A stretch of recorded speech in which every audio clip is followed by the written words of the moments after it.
আজকের গল্পটি কঠোরভাবে প্রাপ্তবয়স্কদের জন্য। হঠাৎ সন্ধ্যের পর্দায় এর আগে আপনারা বিভিন্ন ধরনের গল্প শুনেছেন, ভূত, গোয়েন্দা, অলৌকিক ইত্যাদি। ভূতের গল্পে আবহ সৃষ্টির খাতিরে আমরা দেখেছি তন্ত্রমন্ত্র, ব্ল্যাক ম্যাজিক, দেবদেবী ও ইত্যাদির উল্লেখ করা হয়ে থাকে। টিম হঠাৎ সন্ধে কোনোভাবেই এগুলোকে সমর্থন করে না। সকল শ্রোতাদের কাছে আর্জি জানাই যে আপনারাও সংস্কারমুক্ত হয়ে এই গল্পগুলো গ্রহণ করুন। কৌতূহলের বশবর্তী হয়ে আমরা অন্ধকারের শিকার হই ঠিকই, কিন্তু খুব একটা দোষ নেই তাতে, কারণ কৌতূহলকে আটকাবার ক্ষমতা আমরা জাহির করতে পারি না। পরে সেই অন্ধকার যখন আমাদের আষ্টে পৃষ্ঠে জড়িয়ে ফেলে, নিজের মায়া বলে, তখন সেখান থেকে পালানোর পথ আমরা পাই না। হয়তো খুঁজে বেড়াই, খুঁজতে খুঁজতে হঠাৎ এসে দাঁড়ায় এক ভয়ঙ্কর অতীত, যা আমরা আমাদের অজান্তেই এতটা পথ বয়ে বেরিয়েছি। আজ এমনই এক অতীত ঘটনার সাক্ষী হতে চলেছেন আপনারা। নমস্কার, আমরা টিম হঠাৎ সন্ধে। আজ আপনি শুনবেন সৌরভ মণ্ডলের কলমে চন্দ্র পিশাচের উত্থান। আজকের গল্প পাঠে সৌরভ, গল্পের সূত্রধার আমি মলিনা। শুরু হচ্ছে আজকের বিশেষ নিবেদন, সৌরভ মণ্ডলের কলমে চন্দ্র পিশাচের উত্থান।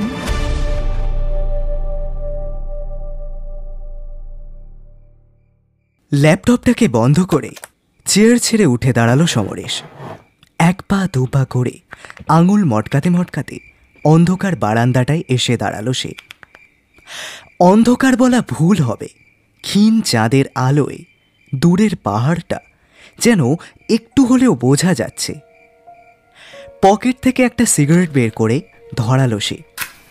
দু একটা তৃপ্তির টান দিয়ে কি যেন ভাবতে লাগলো ভাঙা চাঁদটার দিকে তাকিয়ে। ঠিক তখনই তার ফোনটা বেজে উঠল।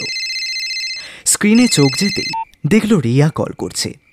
এই নিয়ে বোধহয় 6 বার কল করলাম। ছিলে কোথায় তুমি?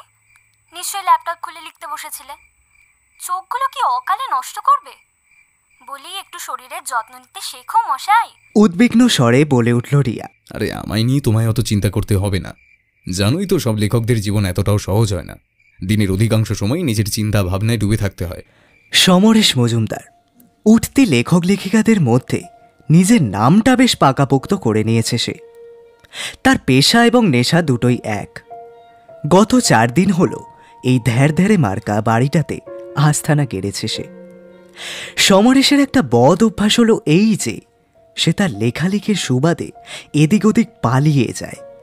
পালিয়ে যায় বলার কারণ হলো, যখন তার লেখার ঝোঁক বাড়ে তখন সে তার বাড়িতে অর্থাৎ তার স্ত্রী রিয়াকে আসছি বলে কেটে পড়ে। 2-1 দিন যাওয়ার পর সে জানায় যে সে কোথায় আছে, কি করছে। অতএব এক্ষেত্রেও কোনো অন্যথা হলো না। সমরেশের সম্বিত ফিরল রিয়ার উদ্বিগ্ন গলার আওয়াজে। কোথায় গেছো তুমি? জানো এদিকে আমার কত চিন্তা হয়, কতবার অশান্তি হয়েছে আমাদের মধ্যে এই কারণ নিয়ে। তুমি কি কখনোই শুধরাবে না? আরে আমি বললাম তো আমায় নিয়ে চিন্তা করো না, আমি ঠিক আছি। হ্যালো, হ্যাঁ হ্যালো। বোধহয় রাগেতে রিয়া ফোনটা কেটে দিল। খানিক হতভম্ব হয়ে সমরেশ ফোনটা আবার পকেটে রেখে দিল। ভাঙা চাঁদের আলোয় পৃথিবীটা যেন আরও রহস্যময় হয়ে ওঠে। একভাবে দূরে তাকিয়ে রইল সমরেশ। ঝিঁঝির ডাকের সাথে দূরে কোথাও রাতচরা পাখির ডাক শোনা যাচ্ছে। সত্যি এই অসম্ভব সুন্দর পৃথিবীর মায়া হয়তো এই আবেগপ্রবণ মানুষেরাই বুঝতে পারে। জায়গাটা পাহাড়ি হলেও আধুনিকতার কোনো ছাপ এখনো পড়েনি সেভাবে, এদোগ্রামই বলা চলে। তবে সমরেশের পক্ষে এই স্থান কোনো স্বর্গের চেয়ে কম কিছু না। পকেট থেকে আবারও একটা সিগারেট বের করে ধরালো সে। সুন্দর এই পৃথিবীটাকে উপভোগ করতে করতে শান্তিতে টান দিতে লাগলো। কিছুক্ষণ এভাবেই দাঁড়িয়ে থাকার পর সমরেশের কেমন যেন অস্বস্তি হতে লাগলো। এই অস্বস্তির কারণটা সে ঠিকমতো ঠাউর করতে পারছে না। স্ট্রেসের কারণেই হবে হয়তো, ভেবে এড়িয়ে যেতে লাগলো বিষয়টা। আর ঠিক তখনই সে বুঝতে পারল এতক্ষণ ধরে যে ঝিঝি পোকাগুলো তারস্বরে চিৎকার করছিল, কোনো এক মন্ত্র বলে তারা সবাই এক নিমেষে চুপ করে গেছে। এতটাই নিস্তব্ধতা বেড়ে গেল যে সমরেশের কানে তালা লেগে গেল। এর কারণ কি সেটা নিয়ে একটা চাপা কৌতূহল দানা বাঁধতে শুরু করলো সমরেশের মনে। কোনো অলৌকিক কিছু কি? এই নিস্তব্ধতার মধ্যে সমরেশের দম বদ্ধ হয়ে যাওয়ার আগেই সে হঠাৎই শুনতে পেল একটা চাপা কান্নার আওয়াজ। চিৎকার নয়, যেন ফুপিয়ে ফুপিয়ে কাঁদছে কেউ। বোধহয় কোনো মহিলা কণ্ঠস্বর। মনে হচ্ছে ঠিক ব্যালকনির নিচ থেকে আসছে আওয়াজটা। তবে কি সমরেশের সন্দেহটাই সঠিক? মানুষের কৌতূহল মানুষের অজান্তে তাদের নিয়ে যায় কোনো এক অন্ধকার জগতে। সমরেশ নিজের কৌতূহলকে আটকাতে না পেরে এক পা দুপা করে পা বাড়ালো সিঁড়ির দিকে। পকেট থেকে ফোন বের করে ফ্ল্যাশটা জ্বালতে যাবে, তখনই সে লক্ষ্য করল তার ফোনটা মৃত। তীক্ষ্ণ ক্যাচক্যাচে আওয়াজ তুলে সিঁড়ির ধাপগুলো অতিক্রম করতে লাগলো সমরেশ। অস্বস্তিটা যেন আরো দ্বিগুণ মাত্রায় বেড়েছে। সিঁড়ির নিচটায় এসে অন্ধকারে কোনো রকমে হাতড়াতে থাকলো বাল্বের সুইচটা মেরেও কোনো লাভ হলো না সমরেশের। কোনো এক অলৌকিক কারণে কারেন্টটাও নেই। এর মধ্যে একটা জিনিস লক্ষ্য করলো সে যত নিচে নামছিল কান্নার আওয়াজটাও বাড়ছিল, এবং সেটাই স্বাভাবিক।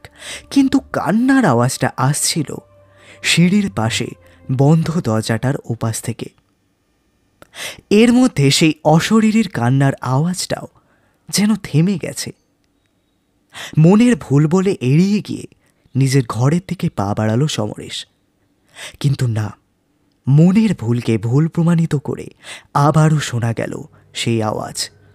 কিন্তু এবারে কোনো কান্না নয়, কেউ যেন কাকুতি মিনতি করে ডাকছে তাকে। সমরেশ, আমাকে বাঁচাও সমরেশ, একটি বার এদিকে এসো সমরেশ। এই ডাককে এড়িয়ে যাবে কার সাথে? নিশি ডাকের পেছন পেছন মানুষ যেরকম আত্মভোলা হয়ে নিজের নিয়তির দিকে এগিয়ে চলে, ঠিক তেমনই এই ডাক শুনে সমরেশ যেন নিজের স্বাভাবিক জ্ঞানটুকুও হারিয়ে ফেলল। আচমকাই ঘ্যাড় ঘ্যাড় শব্দ করে খুলে গেল দরজাটা। কিন্তু এ কি? অন্ধকারের বদলে ঘরের ভেতর চাপ চাপ কুয়াশার ঘনত্ব এতটাই বেশি যে কিছুই দেখতে পাওয়া গেল না। সেই মায়াবিনীর কাকতি স্বর যেন থামল, কিন্তু পরক্ষণেই শোনা গেল এক অদ্ভুত সুর। সেই সুরের সাথে সুর মিলিয়ে কেউ যেন গুনগুন করছে, সেটা বোধহয় সেই মায়াবিনী অশরীরী। কুয়াশা ভেদ করে অদৃষ্টের অতল গহ্বরে পায়ে পায়ে এগিয়ে চলল সমরেশ। হয়তো কোনো নরকের দরজা খুলে গেছে কোনো অতিলৌকিক মন্ত্র বলে। সেই অদ্ভুত সুরের তীব্রতা এতটাই বেড়ে গেল যে সমরেশ দিকবিদিক জ্ঞানশূন্য হয়ে মাটিতে পড়ে যায়।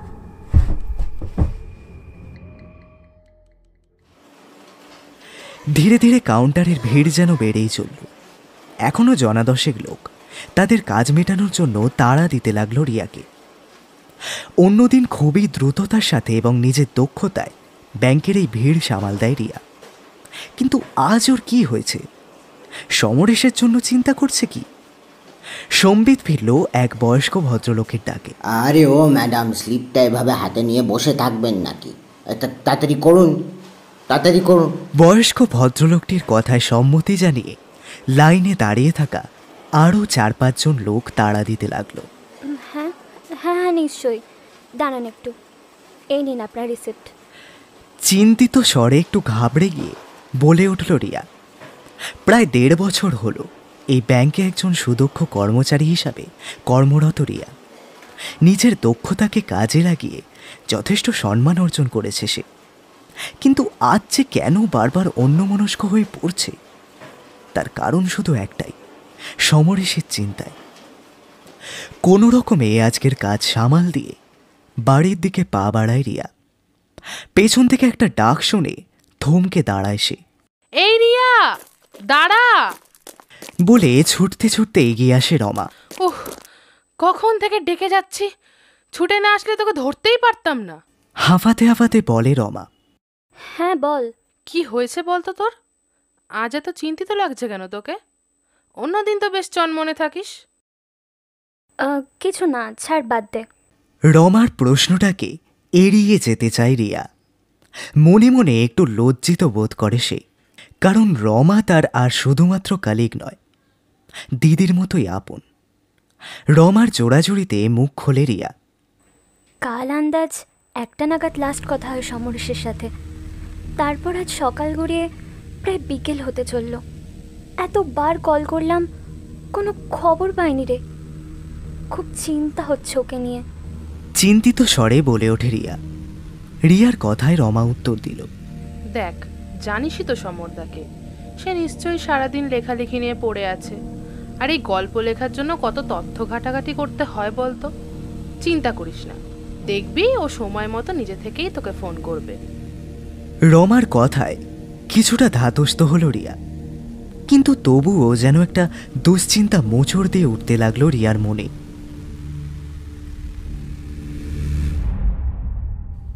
কতক্ষণ এভাবে অজ্ঞান হয়ে পড়েছিল সমরেশ, বুঝে উঠতে পারল না সে। সমরেশের জ্ঞান ফিরল একটা উষ্ণ অনুভূতিতে। সে যেখানে অজ্ঞান হয়ে পড়েছিল সে মেঝেটা যেন স্বাভাবিকের তুলনায় একটু বেশি গরম। গাটা যেন জ্বলতে লাগলো সমরেশের। এই তরল পদার্থটাই বা কি? রক্ত। এখানে এত রক্ত এলোই বা কোথা থেকে? আর এই মেঝেটা যেন সমান নয়, থকথকে কোনো পদার্থ দিয়ে তৈরি। সবকিছু গুলিয়ে যেতে লাগলো সমরেশের। সে এক নিমেষে কোথায় এসে পড়েছে? চারিদিকটা ভালো করে চেয়ে দেখল সমরেশ।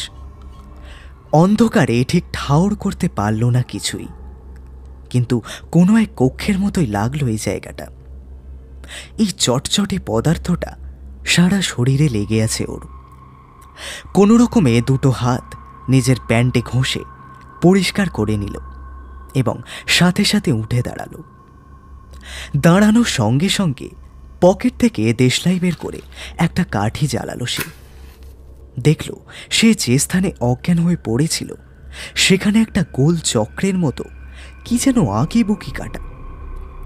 একটা গোল বৃত্ত, তার ভিতরে আরও একটা বৃত্ত, এবং মধ্যে রয়েছে একটি তারা জাতীয় চিহ্ন, আর তার 5টি দিকে 5 রকমের অক্ষর লেখা। অক্ষরগুলো ঠিক বুঝতে পারল না সমরেশ, কিন্তু সে যেটা আগে কোথাও দেখেছে এটা বেশ বুঝতে পারল।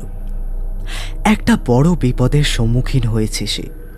এই বিপদ যে সে বিপদ নয়, অলৌকিক কিছু। তবে কি বাড়ির সম্বন্ধে তার অনুসন্ধান করা তথ্য সঠিক? আর ওই বুড়ো মাস্টারমশাইয়ের কথা, যেটাকে সমরেশ নিছকই মন গড়া বলে এড়িয়ে গিয়েছিল? বিগত কয়েকদিন ধরে সমরেশ তার পরবর্তী লেখনের জন্য যে বিষয়টা বেছেছিল তা হলো তন্ত্র সাধনা। সমরেশ জানে সাধারণ মানুষের মনে ভয়, ভীতি, অলৌকিকের সঞ্চার ঘটায় এই তন্ত্র বিষয়টি, এবং অলৌকিক গল্পের লেখক হিসাবে সমরেশের এইটুকু কর্তব্য যে সে তার মান বজায় রেখে নিজের লক্ষ্যের দিকে এগিয়ে চলবে। এই সমগ্র ঘটনার সূত্রপাত ঘটে একদিন সকালবেলায়। প্রতিদিনের মতো আজকেও সকাল সকাল রেডি হয়ে হাঁটতে বেরিয়ে পড়ে সমরেশ। পাখির কিচিরমিচিরের সাথে সাথে সকালের স্নিগ্ধ হাওয়া, সব মিলিয়ে এ যেন এক মনোরম পরিবেশ। এভাবেই দীর্ঘক্ষণ হাঁটাহাঁটির পর একটু যেন ক্লান্ত অনুভব করল সমরেশ। লেকের ধারে একটি খালি সিট বেছে নিয়ে বসে পড়ে সে। পকেট থেকে ফোনটা বের করে একবার টাইমটা চেক করে নেয়। 8:10। খুব বেশি সময় হয়নি। কিছুক্ষণ এভাবে বসে থাকার পর সে দেখে যে তাদের পাড়ার পরেশ কাকা ছুটতে ছুটতে তার দিকে এগিয়ে আসছে। হন্তদন্ত হয়ে ছুটে এসে পরেশ কাকা সমরেশের হাতে একটা খবরের কাগজ ধরিয়ে দেয় এবং অত্যন্ত উত্তেজিত কণ্ঠে বলে ওঠে, ওরে সমর, এই দেখ রে, তোর জন্য কি খবর এনেছি। এটা তোর লেখাতেও কাজে লাগা, বুঝলি? জমে যাবে ব্যাপারটা। হাঁফাতে হাঁফাতে সমরেশের পাশে বসে পড়ে পরেশ কাকা। সমরেশ তার মাথা চুলকাতে চুলকাতে বলে, কি এমন আছে এতে যে তুমি এই সাত সকালে আমাকে খুঁজে কি একটা খবর দিতে এলে? কি এমন? এই দেখ কি লেখা আছে। বলে একটা নির্দিষ্ট পাতা মেলে ধরে সমরেশের চোখের সামনে। সমরেশ গলাটাকে একটু নামিয়ে আর্টিকেলটা পড়তে থাকে। রহস্যজনকভাবে গ্রামের গর্ভবতী মহিলারা উধাও হয়ে যাচ্ছে। তন্ন তন্ন করে খুঁজে পুলিশ কোনো হদিশ পাচ্ছে না। তদন্তে জানা গেছে নিখোঁজ হয়ে যাওয়া মহিলাদের ঘরে একটা অদ্ভুত চিহ্নের দেখা মিলেছে। একটি বৃত্তের ভেতরে আরও একটি বৃত্ত এবং মাঝে একটি তারা এবং তার চারপাশে কিছু অদ্ভুত অক্ষর। উখাড়িগাঁও, ওয়েস্ট বেঙ্গল। তাহলে কি বুঝছিস কিছু অলৌকিক কিনা? একটু নাড়াঘাটা কর, বুঝলি সমর, একটু নাড়াঘাটা কর। আমি চাই তোর হাত থেকে আর একখান মাস্টারপিস বেরো। আচ্ছা কাকা, এই খবরটা তুমি কোথায় পেলে? তুমি তো খবরের কাগজ পড়ো না। আরে সেদিন চায়ের দোকানে জমিয়ে একখান আসর বসেছিল, সেই আড্ডায় আমিও ছিলাম। ওইখানেই তো কজন বলা কওয়া করছিল এইসব নিয়ে। আমি টুক করে খবরের কাগজটা হাতে তুলে নিয়ে পড়ে দেখলুম সত্যি তো তাজ্জব ব্যাপার। তারপরে ভাবলাম তোর কথা, তুই তো আবার অলৌকিক গল্প টল্প নিয়ে কিসব চর্চা টর্চা করিস। তাই ভাবলাম যে যদি তোকে একটা প্লটের কথা বলি। এবারে যাই হোক, খবরটা খুঁটিয়ে দেখ, বুঝলি, কাজে লাগা।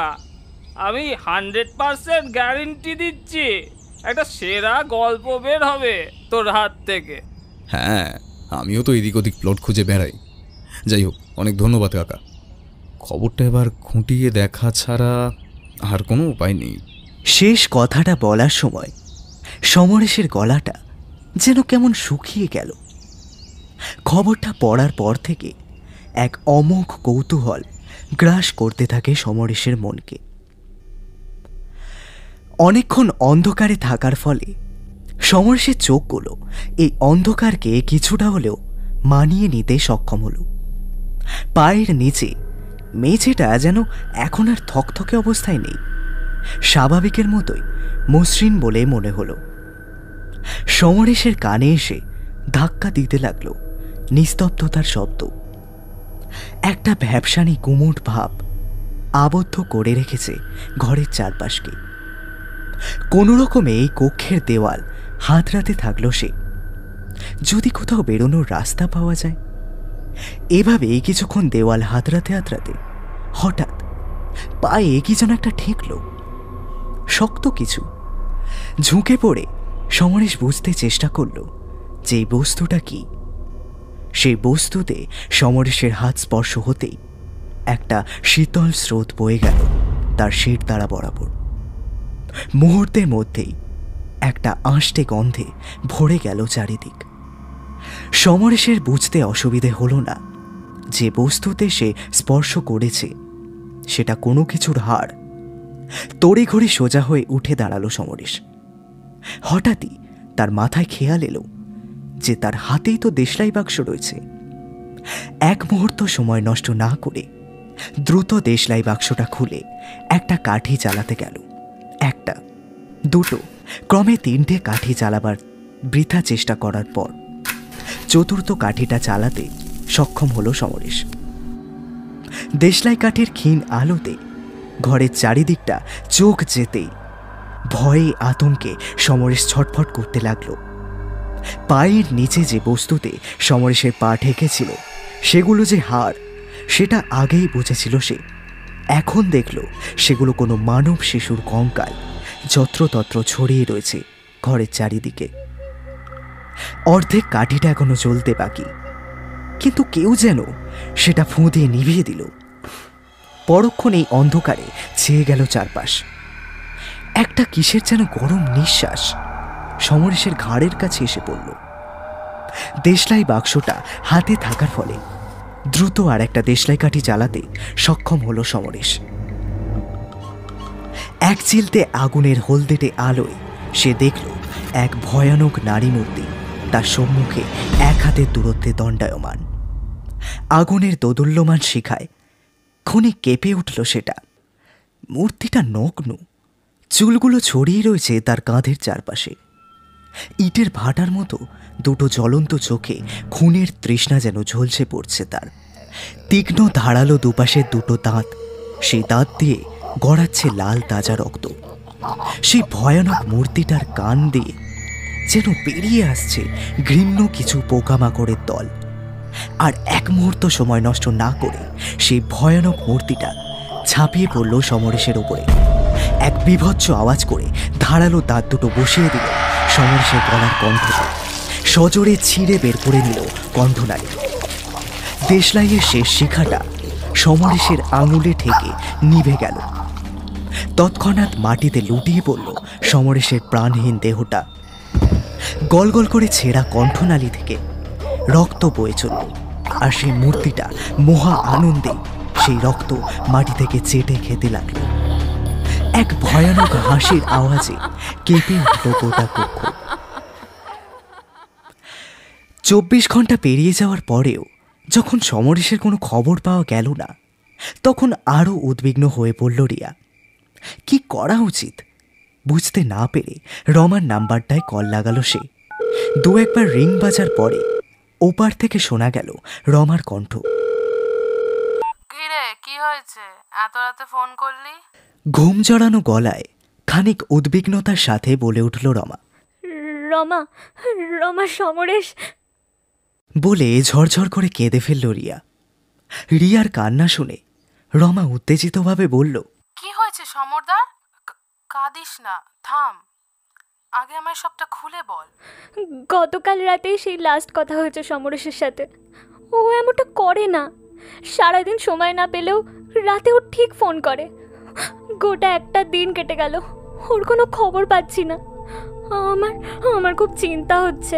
আচ্ছা শোন, ঠান্ডা হ। আমার এক মাস্তুতো দাদা পুলিশে আছে, কাল তোকে ওর কাছে নিয়ে যাব। দেখবি একটা না একটা উপায় ঠিক বেরোবে। চিন্তা করিস না প্লিজ। রমার এই কথার কোনো উত্তর না দিয়ে ফোনটা কেটে দেয় রিয়া। উদ্বিগ্নতার সাথেই জেগেই রাতটা কাটিয়ে দেয় সে। ভোরের দিকে কখন যে দু চোখের পাতা এক হয়ে গিয়েছিল ঠিক বুঝে উঠল না রিয়া। দীর্ঘক্ষণ দরজায় একটা খটখট আওয়াজে ঘুমটা ভেঙে যায় তার।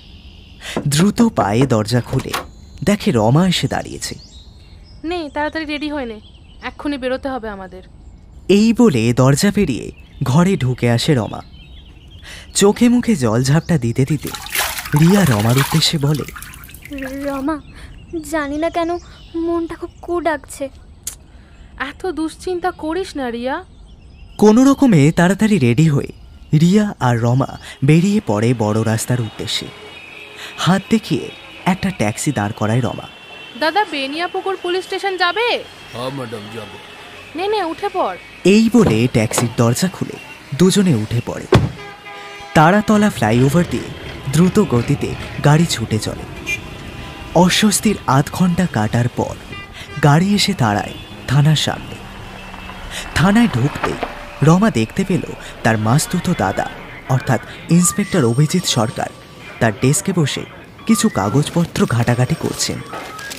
রমা আর রিয়াকে দেখতে পেয়ে সামনে চেয়ারে বসার নির্দেশ দিয়ে রিয়ার উদ্দেশ্যে বললেন, কাল রাতেই রমা আমাকে ফোন করে বলেছে এই ব্যাপারে। এখন তুমি সবটা বলো, কি হয়েছে?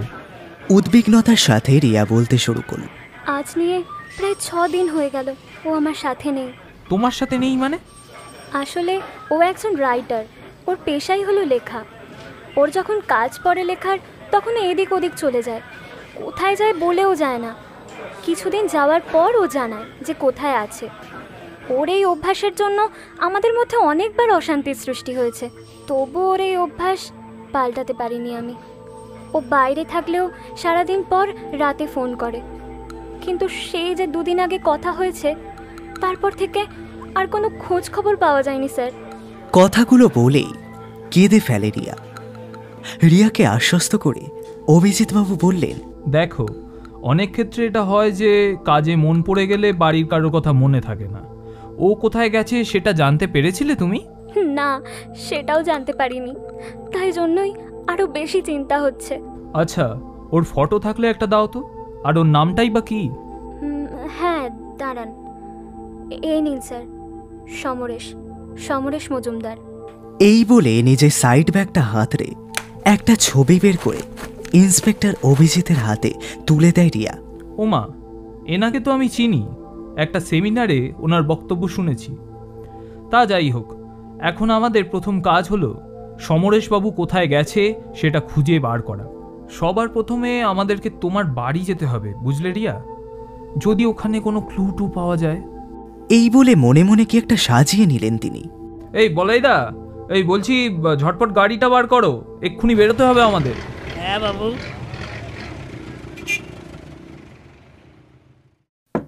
দাদা বাবু, ও দাদা বাবু।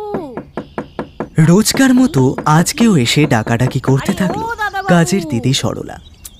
সমরেশ এই বাড়িতে আসার পর নিজের খাওয়া দাওয়ার ভার তুলে দেয় সরলাদির হাতে।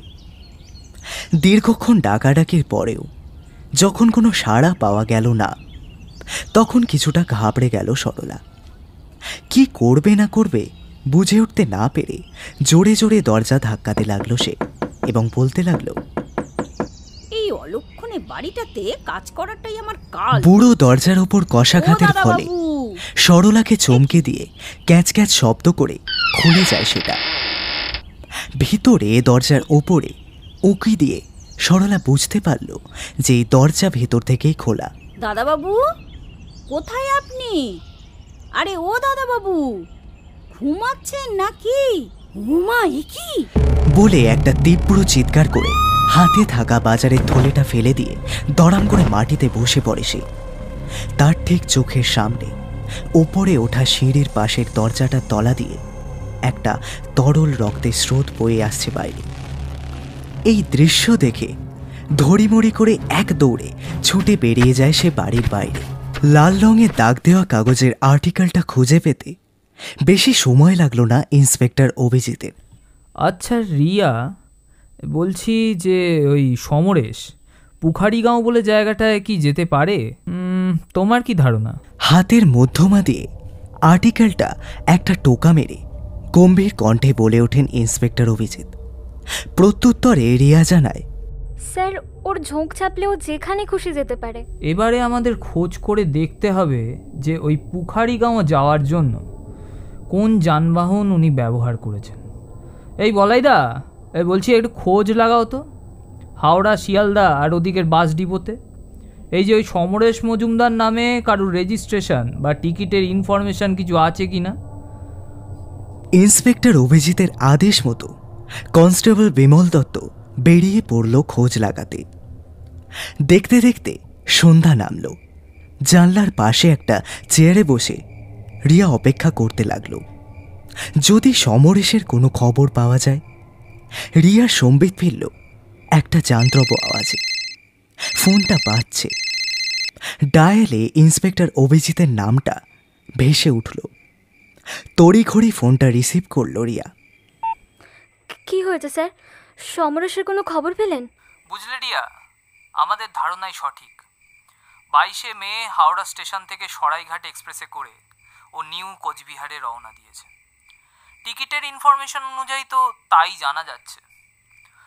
সমরেশবাবু নিশ্চয়ই ওই গ্রামে অর্থাৎ পুখারিগাঁওয়ে আছেন। ওখানে গেলে হয়তো ওর বিষয়ে কিছু খোঁজ খবর আমরা পেতেও পারি। আমাদের হয়তো কালই রওনা দিতে হতে পারে। তুমি কিন্তু তৈরি থেকো। স্যার ও ঠিক আছে তো? ওর কিছু হয়নি তো? দেখো, তুমি আমার বোনের মতো হও, তাই এক দাদা হিসেবে আমি নিজেই দায়িত্ব তুলে নিলাম। তোমার স্বামীকে আমি ঠিক খুঁজে বার করব। এই বলে অভিজিৎবাবু ফোনটা কেটে দেয়। এক অজানা আশঙ্কায় বুকটা কেঁপে ওঠে রিয়ার। পরদিন সকাল হতেই রিয়া, রমা এবং অভিজিৎবাবু রওনা দেয় পুখারিগাঁওয়ের উদ্দেশ্যে। হাওড়া থেকে ট্রেন দুপুরে থাকায় দেরি হয়ে যেতে পারে ভেবে অভিজিৎবাবু ওনার গাড়ি নিয়েই রওনা দিলেন। হাইওয়ে ধরে দ্রুত গতিতে গাড়ি এগিয়ে চলল পুখারিগাঁওয়ের উদ্দেশ্যে। আলিপুরদুয়ারের অন্তর্গত এই গ্রামটি অনেকটাই ছোট। প্রায় 740 কিলোমিটার পথ অতিক্রম করার পর গাড়ি এসে পৌঁছায় রাস্তার এক বাঁকে। বিকেল গড়িয়ে ক্রমেই সন্ধ্যা নেমে আসছে। রাস্তার দুপাশে জঙ্গল বেয়ে একটা মাইলস্টোন নজরে পড়ল ইন্সপেক্টর অভিজিতের। তাতে লেখা আছে পুখারিগাঁও 2 কিলোমিটার এবং একটা তীরচিহ্ন ডান দিকে যাওয়ার নির্দেশ দিচ্ছে। ধীর গতিতে গাড়িটা ঘুরিয়ে ডান দিকে পাক নিলেন অভিজিৎবাবু। দুই পাশের ঘন জঙ্গল ভেদ করে গাড়ি এগিয়ে চলল গন্তব্যের দিকে। কিছুটা যাওয়ার পর হঠাৎই গাড়ির ইঞ্জিনটা কোনো কারণে অফ হয়ে গেল। 2-3 বার চাবি ঘুরিয়ে গাড়িটা স্টার্ট করার চেষ্টা করলেন অভিজিৎবাবু। বৃথা চেষ্টা করার পর খানিক হতভম্ব হয়ে তিনি বললেন, আরে বাবা, আচ্ছা তোমরা গাড়ির ভেতরেই একটু বসো, আমি একবার ইঞ্জিনটা চেক করে আসি। এরকম তো হওয়ার কথা নয়। শেষের কথাগুলো মনে মনে বলে বিষয়টা খতিয়ে দেখবার জন্য গাড়ির দরজা খুলে নেমে দাঁড়ালেন ইন্সপেক্টর অভিজিৎ। কটমট শব্দ তুলে এগিয়ে গেলেন গাড়ির সামনে। গাড়ির হুডটা খুলে চেক করতে লাগলেন তিনি। রাস্তার ধারে দুপাশে জঙ্গল থেকে মাঝে মাঝে ভেসে আসছে শিয়ালের গর্জন। চারিদিকে ঘুটঘুটে অন্ধকার বিরাজমান। শুধুমাত্র গাড়ির হেডলাইটটা জ্বলার ফলে অন্ধকারের মাত্রাটা কিছুটা হলেও কমেছে। এক ভয়াবহতার আশঙ্কায় বুকের ভেতরটা ঢিপ ঢিপ করতে লাগলো রিয়ার। ক্রমাগত ঝিঝি পোকার তীব্র আওয়াজে মাথাটা যেন ধরে এলো তার। দূরে কোথাও জঙ্গলের ভেতর থেকে একটা পেঁচা তারস্বরে চিৎকার করে উঠল। ভয়াবহতার মাত্রা আরও কয়েক গুণ বেড়ে গেল একটা সুরের আওয়াজে, লালাবাই জাতীয় কিছু। কিন্তু এই জনহীন প্রান্তরে কে এই সুর গুনগুন করছে কিছুতেই ঠাউর করতে পারল না রিয়া। বিষয়টা বুঝতে না পেরে একটু ঘাবড়ে গিয়ে রমার উদ্দেশ্যে বলল, রমা, একটা সুরের আওয়াজ শুনতে পাচ্ছিস? বোধহয় ওই জঙ্গলের ভেতর থেকে আসছে। ধুর, কি যে বলিস না। কোথায়? আমি তো কিছুই শুনতে পাচ্ছি না। ওটা তোর মনের ভুল। না রে, মন দিয়ে শোন, দেখ শুনতে পাবি। গাড়ির জানলার কাজটা নামিয়ে কান পেতে শোনে রমা। কই না তোরে, কিছুই তো শুনতে পাচ্ছি না। আমি স্পষ্ট শুনতে পাচ্ছি একটা সুর গুনগুন করে কিসের যেন ইঙ্গিত দিচ্ছে। তোর উপর অনেক ধকল যাচ্ছে রিয়া, তাই এসব উল্টোপাল্টা শুনছিস, আর কিছু না। এদিকে অভিজিৎ দাই বা কোথায় গেল? ক্রমেই সেই সুরের আওয়াজ তীক্ষ্ণ থেকে তীক্ষ্ণতর হতে লাগলো। অস্বস্তিতে দুই কানে হাত চাপালো রিয়া। পরক্ষণেই হঠাৎ সেই আওয়াজ থেমে গেল। তার সাথে থেমে গেল প্রকৃতির মাঝে বয়ে চলা নানান ধরনের আওয়াজ। গাড়ির হুডটা এখনো তোলা অবস্থাতেই রয়েছে। এত দেরি লাগে ইঞ্জিন চেক করতে? একটু বিরক্ত হয়ে ডাক দেয় রমা, অভিজিৎ দা, আরে ও অভিজিৎ দা, কি হলো? কি এখনো কি ঠিক হয়নি? রমার কথায় ওপাশ থেকে কোনো সাড়া শব্দ পাওয়া গেল না। একটা গমগমে অস্বস্তি এই কুহেলিকাময় অন্ধকারকে গ্রাস করছে। একটু চিন্তিতভাবে রমা রিয়ার উদ্দেশ্যে বলল, রিয়া তুই বস তো, আমি একবার দেখে আসি। আমিও আসছি তোর সাথে। না, তুই ভেতরেই বস, আমি দেখছি। এই বলে গাড়ির দরজা খুলে মাটিতে পা ফেলে সামনের দিকে পা বাড়ালো রমা। এর পরের দৃশ্যের জন্য সে এতটুকুও প্রস্তুত ছিল না। হেডলাইটের ক্ষীণ আলোয় সে দেখল মাটিতে পড়ে আছে একটা মৃতদেহ। মুখ দেখে চেনা না গেলেও পোশাক দেখে বোঝা গেল ওটা ইন্সপেক্টর অভিজিতের দেহ। মাথা ফেটে গিয়ে মাথার ঘিলুগুলো রাস্তায় যত্রতত্র ছড়িয়ে। প্রবল আক্রোশে কেউ যেন ওনার চোখ দুটো এক খাবলে ছিঁড়ে নিয়েছে। গলার কণ্ঠনালী দিয়ে গলগল করে বয়ে চলেছে লাল গাঢ় রক্ত। ডান দিকের হাতটা ছিঁড়ে একপাশে পড়ে রয়েছে বেওয়ারিশ অবস্থায়। মুহূর্তের এই আকস্মিকতা সহ্য করতে না পেরে গলগল করে বমি করে ফেলল রমা। এদিকে রমার এই দৃশ্য দেখে রিয়া ধরফর করে গাড়ির দরজা ঠেলে বাইরে বেরিয়ে দেখে এই ভয়ানক অবস্থা। তারা ঠিক বুঝে উঠতে পারে না কিভাবে ও কখন এই অমানবিক ঘটনা ঘটল। এখানে এক মুহূর্ত সময় নষ্ট না করে রিয়া আর রমা উঠে পড়ে গাড়িতে। অনেক যত্ন সহকারে সমরেশ রিয়াকে ড্রাইভিং শিখিয়েছিল। তা যেরকম ভয়ানক বিপদের মুহূর্তে কাজে লাগবে তা জানত না রিয়া। চাবি ঘুরিয়ে 2-3 বার বৃথা চেষ্টা করার পর অবশেষে গাড়ি স্টার্ট হলো। দ্রুত গতিতে তারা পেরিয়ে এলো সেই স্থান। লাওয়ারিশ অবস্থায় মাটিতেই পড়ে রইল ইন্সপেক্টর অভিজিতের ছিন্ন ভিন্ন মৃতদেহটা। কালো পিচের রাস্তা পেরিয়ে খানাখন্দে ভরা এক পাথুরে রাস্তায় প্রবেশ করল গাড়িটা। দ্রুত ম্যাপ খুলে রমা রিয়াকে ইনস্ট্রাকশন দিতে লাগল। খানিকক্ষণ বাদে গাড়ি এসে থামল একটি স্থানীয় পুলিশ স্টেশনে। গাড়ি থেকে নেমে হাঁফাতে হাঁফাতে ওরা দৌড়ে প্রবেশ করল থানার ভেতরে। একজন স্থানীয় পুলিশ অধিকর্তা 2 জন মহিলাকে এভাবে উদ্বিগ্ন অবস্থায় দেখে প্রথমে থতমত খেয়ে গেলেন। আরে কি হয়েছে ম্যাডাম, এভাবে এই অবস্থা? আসুন, বসুন বসুন বসুন। হতভম্ব হয়ে বলে ওঠেন sub inspector Abinash Bagchi. Sir sir আসলে আমরা রিয়ার কথা শুরু হতে না হতেই ধর্মর করে দ্রুত পায়ে থানার ভেতরে প্রবেশ করেন গ্রামের প্রহ্লাদ মাস্টার মশাই। অবিনাশ বাবু, এক মহা বিপদ হয়ে গেছে। 1 সপ্তাহ আগে কলকাতা থেকে যে ভদ্রলোক এখানে এসেছিলেন তাকে কোথাও খুঁজে পাওয়া যাচ্ছে না। কথাটা কানে যেতেই বুকের ভেতরে আতঙ্কের একটা দামামা বাজতে লাগলো রিয়ার। বলছেন কি আপনি? উত্তেজিত কণ্ঠে বললেন সাব ইন্সপেক্টর অবিনাশ বাগচি।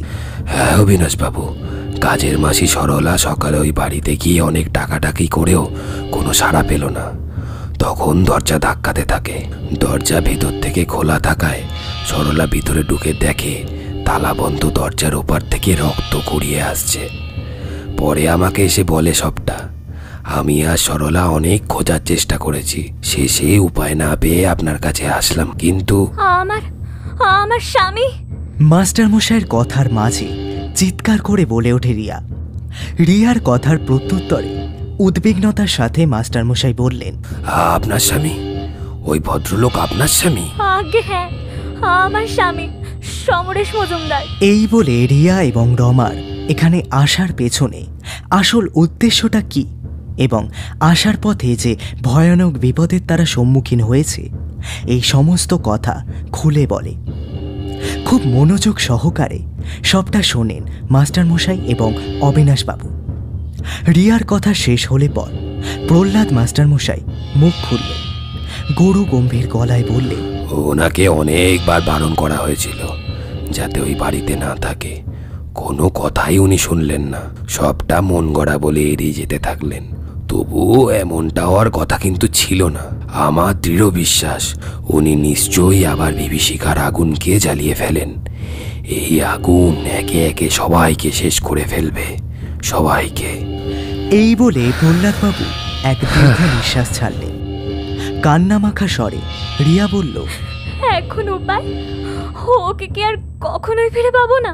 কান্না মাখা আবদারে জড়ানো এই কথা শুনে বুকটা খালি হয়ে যায় মাস্টার প্রহ্লাদের। সিক্ত কণ্ঠে তিনি বললেন, কৌতূহলের বশবর্তী হয়েই নিজের অদৃষ্টের শিকার হয়েছেন তিনি। ওনাকে আর ফিরিয়ে আনা সম্ভব নয়। এই বিভীষিকা একে একে সব জ্বালিয়ে দেবে, সব। ওকে আটকাবে কার সাধ্যি? অজান্তেই আমার স্বামী যদি কোনো ভুল করে থাকে তার মাসুল আমাকেই গুনতে হবে। আপনি সবটা বলুন আমাকে। কি আছে ওই বাড়িতে? যার কারণে এতগুলো প্রাণ অকালে বলি হচ্ছে? ঈষৎ দম নিয়ে বলতে শুরু করলেন মাস্টারমশাই। বিভীষিকাময় এই বলির পিছনে লুকিয়ে আছে এক চরম অমানবিক ঘটনা। এই কথা বহু বছর আগের। তখন আমি সবেমাত্র মাস্টারি করছি গ্রামের এই স্কুলে। যে বাড়ির কথা বলা হচ্ছে সেই বাড়িটা ছিল আমাদের গ্রামের প্রধান অভয়চরণ রক্ষিতের। রক্ষিত বাড়ি বলে লোকমুখে প্রচলিত ছিল সেটি। অভয়চরণের দুই ছেলে, বিশ্বনাথ রক্ষিত এবং অমরনাথ রক্ষিত। ছোট ছেলে বিশ্বনাথ রক্ষিত স্বভাব চরিত্রে যতটা খাঁটি ছিল, অপরদিকে অমরনাথ তার ঠিক উল্টো।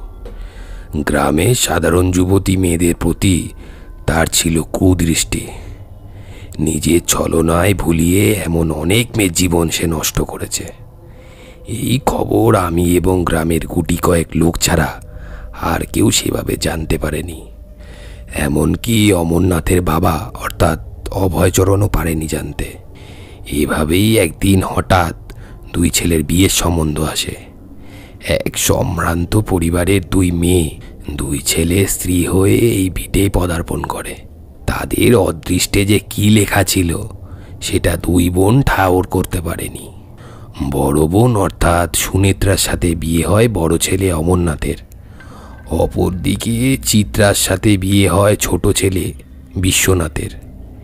একই লগ্নে দুই ছেলের ধুমধাম করে বিয়ে দেন অভয়চরণ। বিয়ের পরে সুখে শান্তিতে সবাই সংসার ধর্ম করলেও তাদের বাড়িতে সবার অলক্ষ্যে বাসা বাঁধে এক অমানসিকতার জীব। এভাবেই একদিন ঘটে যায় চরম অমানবিক ঘটনা। এ কথা বলে একটু দম নিলেন মাস্টারমশাই।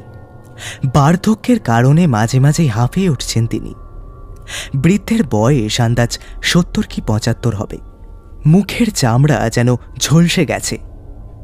ঘোলাটে চোখ দুটো একটু বড় দেখাচ্ছে মোটা কাচের চশমার ফ্রেমের কারণে।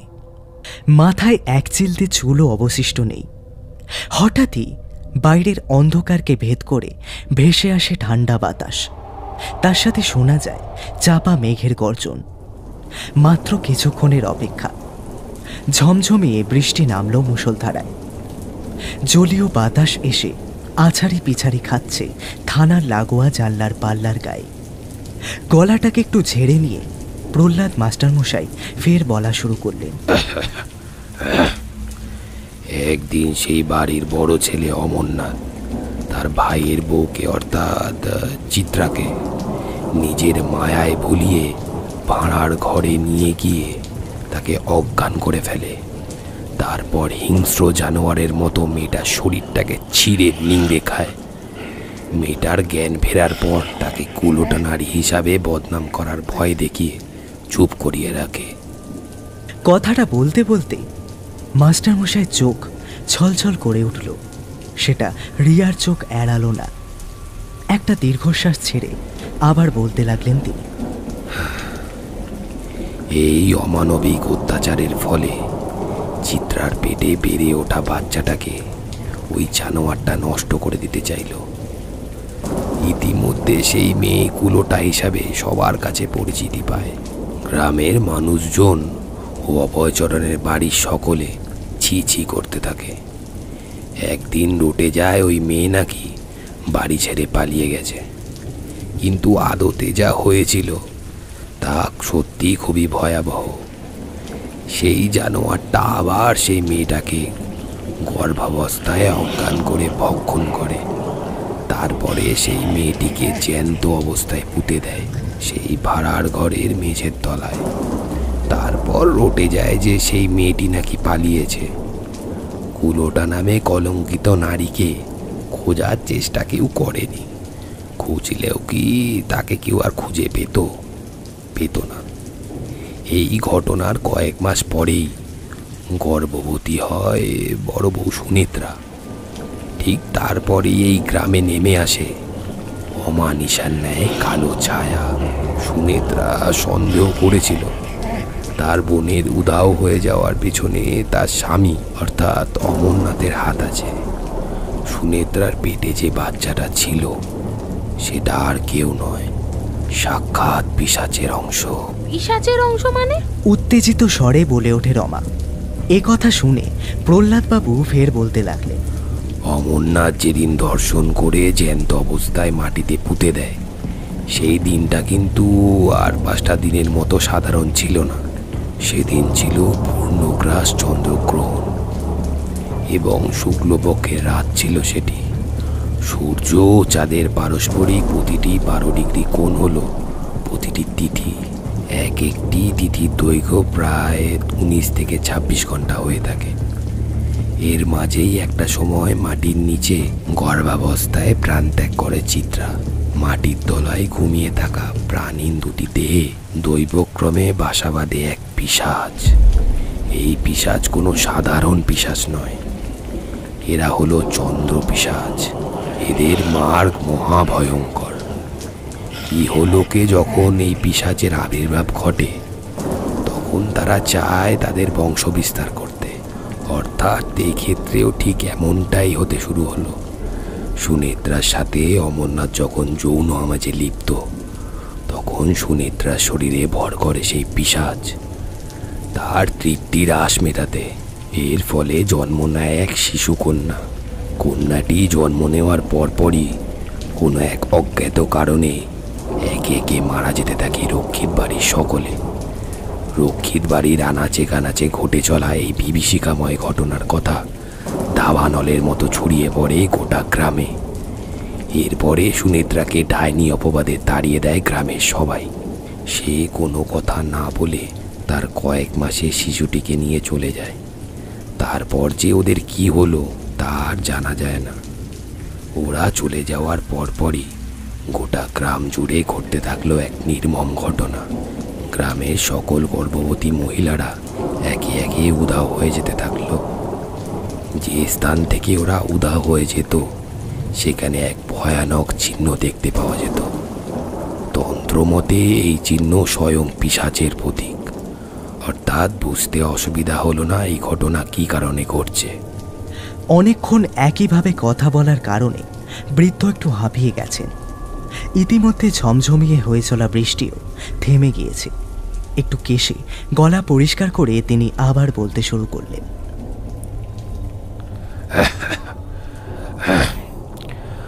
এভাবেই চলতে থাকলে এই গ্রাম একেবারে শূন্য হয়ে যাবে। অনেক ভেবে পরামর্শ করে আমরা গ্রামবাসীরা একটা উপায় বের করলাম যে কিভাবে এই চন্দ্র পিশাচের হাত থেকে গোটা গ্রামকে রক্ষা করা যায়। এরপর আমরা সন্ধান পাই ত্রিকালদর্শী কালিকানাথ তান্ত্রিকের। ওনার বিধান অনুযায়ী যে তিথিতে এই পিশাচ ইহলোকে পদার্পণ করে তার উল্টো তিথিতেই শুধুমাত্র এই পিশাচকে বশ করা যেতে পারে। এই পিশাচকে বিনাশ না করা গেলেও তার কার্যসিদ্ধি থেকে তাকে আটকানো যেতে পারে। ক্রমেই দেখতে দেখতে চলে এলো সেই দিনটি। আমি এবং আমার গ্রামের কিছু মানুষেরা শরণাপন্ন হলাম কালিকানাথ তান্ত্রিকের। আমরা সকলে গিয়ে উপস্থিত হলাম রক্ষিত বাড়ির সেই ঘরটিতে যেখানে পুঁতে রাখা হয়েছিল চিত্রার সগর্ভা দেহটিকে। রাত এবং ভোরের মধ্যবর্তী অবস্থায় শুরু হলো যজ্ঞ। ঘরের ঠিক মাঝখানে দাউ দাউ করে জ্বলে উঠল আগুনের শিখা। কালিকানাথ তান্ত্রিক এক মনে পাঠ করতে থাকলেন এক দুর্ভেদ্য মন্ত্র। খানিকক্ষণ সব চুপ। তারপরই শোনা গেল লক্ষ লক্ষ কাক গোটা বাড়ির চারপাশে বৃত্তাকার করে তারস্বরে চিৎকার করছে। মাত্র কিছুক্ষণের অপেক্ষা। যে স্থানে পুঁতে রাখা হয়েছিল চিত্রার সগর্ভা দেহটিকে ঠিক সেইখানে মেঝেতে একটা ফাটলের শব্দ শোনা গেল। দেখলাম চিরচির শব্দ করে মেঝেটা ফেটে যেতে লাগলো। সেদিন যে ভয়ানক মূর্তিটাকে সচক্ষে দেখেছিলাম তা জীবনে বলার নয়। মুহূর্তের মধ্যেই মাটি ফুঁড়ে বেরিয়ে এলো এক দীর্ঘকায় মূর্তি। অন্তত 7-8 ফুট দীর্ঘ সেই মূর্তি আবরণহীন লালচে দেহে মাছের মতো বড় বড় হাঁস। লম্বাটে মুখ থেকে একটা সাপের মতো লকলকে জিভ বেরিয়ে এসে চেটে নিচ্ছে নিজের মুখের অধিকাংশটা। অজস্র পোকামাকড় খেলা করে বেড়াচ্ছে মূর্তিটা দেহের ইতিউতি। শরীরের দুপাশে অস্বাভাবিক রকমের দুটো লম্বাটে লিকলিকে হাতের আঙুলে বেজে আছে ধারালো নখগুলো। আর সবচেয়ে ভয়ানক সেই মূর্তির জ্বলন্ত দুটো চোখের কোটর থেকে বেরিয়ে আসছে বিছের ন্যায় সাংঘাতিক এক জীব। নগ্ন সেই অতিকায় মূর্তিটার বুকে ঝুলে আছে তার দুটো স্তন। ভয়ানক সেই পিশাচের আবির্ভাবের সাথে সাথেই গোটা ঘর এক আষ্টে গন্ধে ভরে গেল। তীব্র সেই গন্ধে আমাদের সকলের অজ্ঞান হয়ে যাওয়া জোগাড়। তবুও আমরা দেখলাম কালিকানাথ তান্ত্রিক এক মনে চোখের দিকে তাকিয়ে পাঠ করে চলেছে এক মন্ত্র। सर्वदेवा स्निग्धकला गन्धर्वर्गराक्षसा पेशजमातरस्यक्का भूतश्च पितरस्तथा सर्वदेवा स्निग्धकला गन्धर्वर्गराक्षसा पेशजमातरस्यक्का भूतश्च पितरस्तथा सर्वदेवा स्निग्धकला गन्धर्वर्गराक्षसा पेशजमातरस्यक्का भूतश्च पितरस्तथा। তার সাথে দেখতে দেখতে সেই ভয়ানক পিশাচ মূর্তি প্রকট হচ্ছে সবার সামনে। হঠাৎই কালিকানাথ তান্ত্রিক বলে উঠলেন, ওটা আমার হাতে। কালিকানাথ তান্ত্রিকের কথা অনুযায়ী কালো বিড়াল ধরে মন্ত্রপুত করার পর 3 দিন 3 রাস্তার মোড়ে পুঁতে দিয়ে তাকে তুলে গঙ্গার জোয়ারের জলে হাড়গুলো ধুয়ে মন্ত্র চালনা করতে হয়। দেখলাম সেই হাড় একটা একটা করে চোখের আগুনে ছুড়ে দিচ্ছেন কালিকানাথ তান্ত্রিক। কোথা থেকে একটা দমকা হাওয়া এসে উপস্থিত হলো জানি না। দেখলাম চোখের আগুনের শিখা ঘুরতে ঘুরতে পেঁচিয়ে ফেললো সেই ভয়ানক মূর্তিটার শরীরটাকে। মুহূর্তের মধ্যেই এক তীব্র চিৎকার করে পুনরায় মাটিতে ঢুকে গেল সেই মূর্তি। যজ্ঞ শেষে মন্ত্রের দ্বারা চিরতরে বন্ধ করে দেয়া হলো সেই ঘর। আমরা গ্রামবাসীরা স্বস্তির নিঃশ্বাস ফেললাম। ধারণা ছিল যে এই পিশাচ চিরতরের জন্য বন্দী হয়ে যায়, কিন্তু না, আমরা ভুল ছিলাম। আমার দৃঢ় বিশ্বাস ওই পিশাচ আবার জেগেছে। সমরেশবাবু নিজের ভুলে আবারও সেই পিশাচকে জাগিয়ে ফেলেছে, কিন্তু কিভাবে সেটা জানতে গেলে আমাদের ঘটনাস্থলে যেতে হবে। এই বলে আর কাল বিলম্ব না করে রিয়া, রমা, সাব ইন্সপেক্টর অবিনাশ বাগচি এবং প্রহ্লাদ মাস্টারমশাই রওনা দিলেন রক্ষিত বাড়ির উদ্দেশ্যে। গ্রামের মেঠো পথ ধরে থানা থেকে রক্ষিত বাড়ি অবধি পৌঁছাতে সময় লাগলো মাত্র 15 মিনিট। ঘড়ির কাঁটা এখন 12র ঘর ছুঁই ছুঁই। প্রকাণ্ড এক ফটকের সামনে গাড়ি এসে থামতে দ্রুত পায়ে সবাই নেমে দাঁড়ালো গাড়ি থেকে। খানিকক্ষণ আগে হয়ে যাওয়া বৃষ্টির কারণে মাটি ফুঁড়ে বেরিয়ে আসছে ভিজে সোঁদা গন্ধ। ফটক থেকে বাড়ির সামনে পর্যন্ত রাস্তাটুকু হেঁটে পেরিয়ে এলেন সকলে। রমার চোখে মুখে আতঙ্কের ছাপ স্পষ্ট। কাঁপা কাঁপা স্বরে রমা বলল, এই রিয়া, এই বাড়ির ভিতর ঢোকাটা কি ঠিক হবে এখন? কাল সকালে আসলে হতো না? অনেক দেরি হয়ে গেছে রে রমা। সমরেশকে তো আর বাঁচাতে পারলাম না। এখন ওর ভুলের মাসুল আমাকেই গুনতে হবে। ম্যাডাম এই নিন। বলে অবিনাশবাবু একটা টর্চ ধরিয়ে দিলেন রিয়ার হাতে। সাবধানে, বৃষ্টির কারণে জায়গাটা পিচ্ছিল আছে। একই অন্ধকার, সাপকোপ থাকাটা খুব অস্বাভাবিক নয়।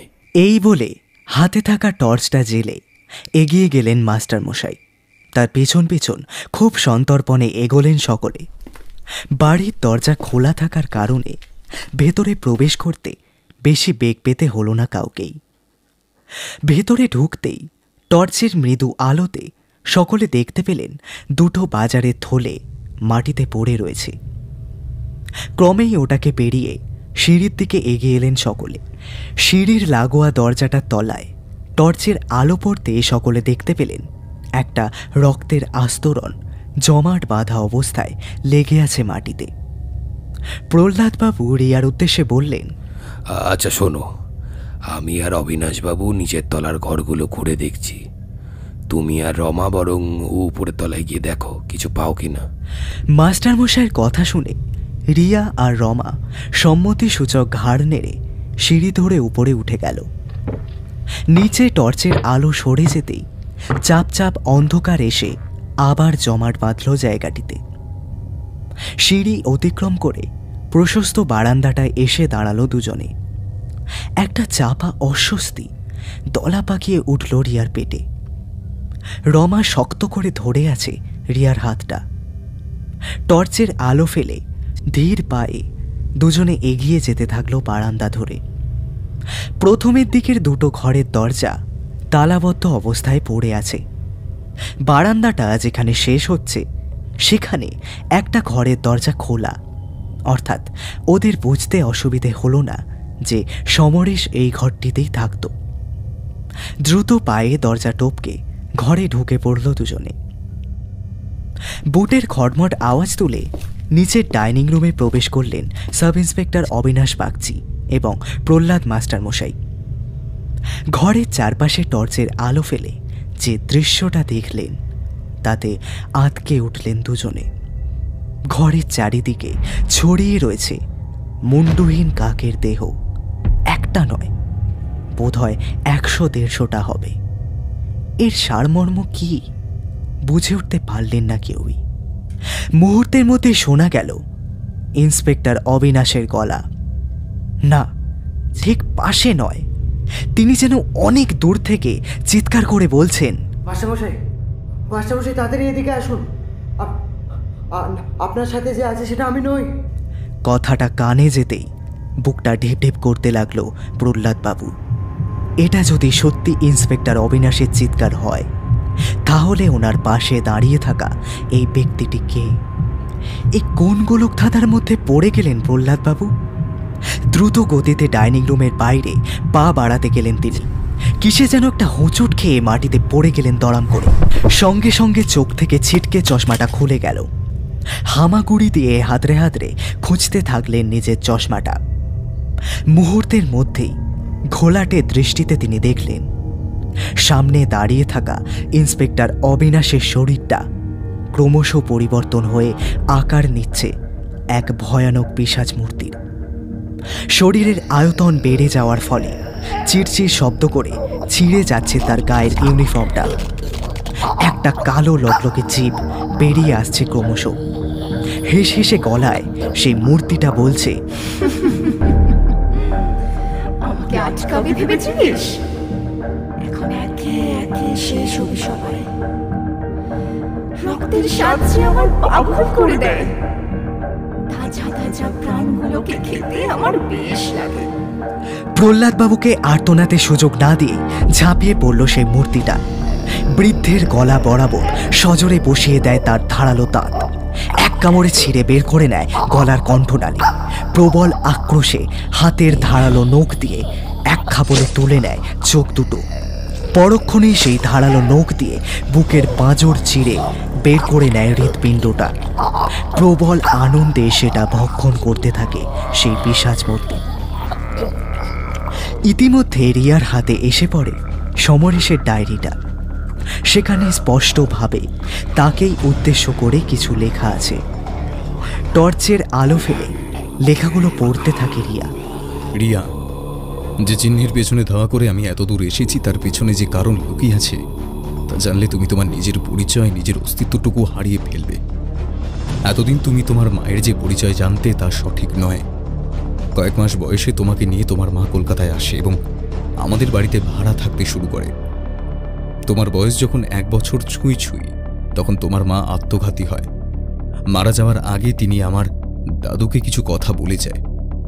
তোমার মায়ের অনুপস্থিতিতে তুমি আমাদের পরিবারের একজন হয়ে বেড়ে ওঠো, এ কথা তুমিও জানো। পরবর্তীকালে আমরা বড় হয়ে বিয়ে করার সিদ্ধান্ত নিই, কিন্তু আমাদের এই ভালোবাসা বাড়ির সকলে কেন তখন মানতে রাজি হয়নি সেটা প্রথমে বুঝতে না পারলেও এখন বেশ বুঝতে পারছি। একদিন সবার অলক্ষ্যে আমার দাদু আমায় জানিয়েছিলেন যে তোমার শরীরে তোমার অজান্তেই যে বস্তুটা বেড়ে উঠছে তা অতি ভয়াবহ আকার নিতে পারে। আমি বিশ্বাস করিনি। তারপর তুমি আর আমি বিয়ে করে আলাদাভাবে থাকতে শুরু করলাম। তুমি আর আমি যখন একদিন আদরে লিপ্ত তখন আমি লক্ষ্য করেছিলাম তোমার বুকের মাঝখানে ক্রমশ একটা চিহ্ন প্রকাশ পাচ্ছে। পরে আর কখনো সেটা তোমার শরীরে দেখিনি। কাগজের আর্টিকেলটায় যখন ওই একই চিহ্ন দেখলাম, তখন আর নিজেকে আটকাতে না পেরে সেই চিহ্নের পেছনে ধাওয়া করে এখানে এসে উপস্থিত হই। রিয়া, রিয়া তোমার মা হলেন সুনেত্রা, এই রক্ষিত বাড়ির বড় বউ। লেখাটা পড়তে পড়তে এক অজানা আশঙ্কায় ঝরঝর করে কেঁদে ফেলে রিয়া। এতদিন ধরে সে শুধু নিজের প্রাণটাকে বয়ে নিয়ে চলেনি, তার সাথে বয়ে বেরিয়েছে এক অন্ধকার কালিমালিপ্ত ইতিহাস। রিয়াকে এই অবস্থায় কাঁদতে দেখে রমাও খানিকটা উদ্বিগ্ন স্বরে জিজ্ঞাসা করল, এই রিয়া, তুই কাঁদছিস কেন? কি লেখা আছে ওতে? কি রে? রমার কথাকে গ্রাহ্য না করে ডায়েরির পৃষ্ঠাটা উল্টে বাকিটা পড়তে লাগলো রিয়া। কিছুক্ষণ আগেই আমার সাথে যা ঘটলো তা লিখে রাখা অতি প্রয়োজন। আজ বিকেল থেকে বৃষ্টি হচ্ছিল। সন্ধ্যের দিকে সরলা দিয়ে এসে আমার খাবারের বন্দোবস্ত করেই চলে যায়। কি করব বুঝতে না পেরে বই খুলে পড়তে লাগলাম। হঠাৎই যে কখন চোখটা লেগে গেল বুঝতে পারলাম না। একটা কিসের ডাকে ঘুমটা ভেঙে গেল। কেউ যেন আমার নাম ধরে ডাকছে। সমরেশ, সমরেশ, আমার কাছে আয়, আমাকে মুক্তি দে। কোনোভাবেই এই ডাককে অগ্রাহ্য করতে পারলাম না। অনেক খোঁজাখুঁজির পর বুঝলাম সিঁড়ির পাশের বন্ধ দরজাটার ওপাশ থেকে ভেসে আসছে ডাকটা। কৌতূহলবশত দরজার তালাটা ভাঙার চেষ্টা করলাম। তালা ভেঙে ঘরের দরজা ঠেলে খুলে দিলাম। কিছুই দেখতে পেলাম না। পরে দরজাটা বন্ধ করে নিজের ঘরে চলে এলাম। রাতে খেয়ে ঘুমোতেও গেলাম। ঘুমটা সবেমাত্র এসেছে, হঠাৎই মনে হলো একজোড়া চোখ যেন আমায় একভাবে দেখছে। হাতের পাশে টর্চটা থাকায় চারিদিকটা দেখে নিলাম। কাউকে দেখতে পেলাম না। মাঝরাতে আমার মনে হলো কেউ যেন পরম যত্ন সহকারে আমায় আদর করছে। সেই মুহূর্তে আচ্ছন্ন হয়ে আমিও যেন ভেসে যাচ্ছি। ঠিক আমার কানের পাশে কেউ যেন একটা মিষ্টি সুর গুনগুন করছে। সেই তৃপ্তি উপভোগ করতে করতে আমিও হারিয়ে যেতে লাগলাম সেই সুরের মায়ায়। ক্রমশ সেই আদরের মাত্রা দ্বিগুণ থেকে দ্বিগুণতর হতে লাগলো। আমি আর সহ্য করতে পারছি না। নিজেকে সামলে ধর্মর করে উঠে বসলাম বিছানায়। হৃৎপিণ্ডের গতিবেগ যেন বুকের মাঝে দামামা বাজাচ্ছে। আমি বোধহয় সেই পিশাচকে আবার জাগিয়ে ফেলেছি। এই গ্রামের এক মাস্টার মশাই আমাকে অনেকবার বারণ করেছিলেন। ওনার বারণ আমি শুনিনি। এই বাড়ির সমস্ত ঘটনা আমাকে বলেছিলেন তিনি। উনি বলেছিলেন, হঠাৎই পড়ার মাঝে একটা আওয়াজে কেঁপে উঠল গোটা বাড়িটা। হাজার হাজার কাকের ডাক একসাথে ক্রমাগত হয়েই চলেছে। রমা আতঙ্কে লাফিয়ে উঠে জড়িয়ে ধরে রিয়াকে। ক্ষণিকের আকস্মিকতায় রিয়াও কিছুটা হতভম্ব হয়ে গেল। টর্চটা নিয়ে ব্যালকনিতে আসতেই ওরা দেখল ব্যালকনির গড়াতে হাজার হাজার কাক এসে ভিড় করেছে।